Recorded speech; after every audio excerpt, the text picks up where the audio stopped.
The piece is called Sea, and it was commissioned by RTÉ for the National Symphony Orchestra, specifically for this festival, Composing the Island.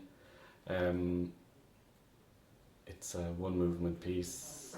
I think a big influence on it was Mondrian, specifically his painting Pier and Ocean, which I saw when I was 23, I think 23, and this sort of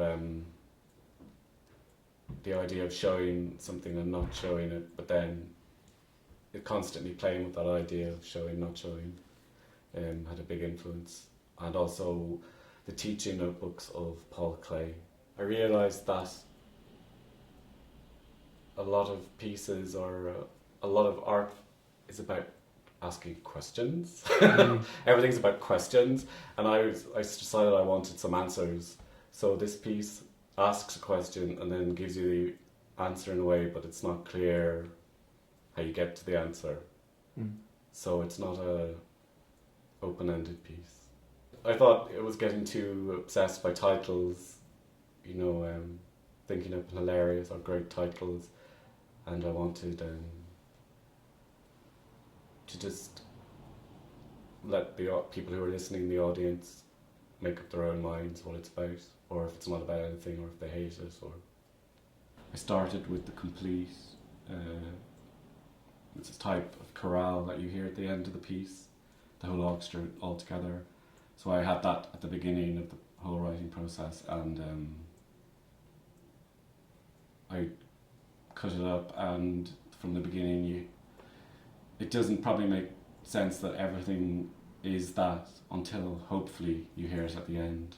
I think I was very fortunate to play in a lot of orchestras since I was 12, since that early age, so I think you sort of absorb everything you learn by just being in the centre of it.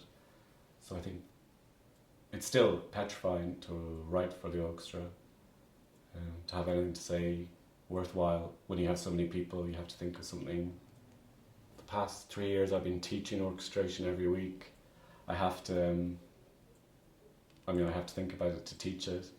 So what I use mainly is Rimsky-Korsakov's book on how to write for the orchestra, which is quite very old-fashioned, but everything in it works, because I always say to students, why is Petrushka so amazing?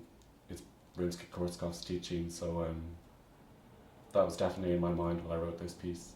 Rimsky-Korsakov shouting at me, saying, that's very bad voicing, or that sort of thing. I definitely was thinking about that.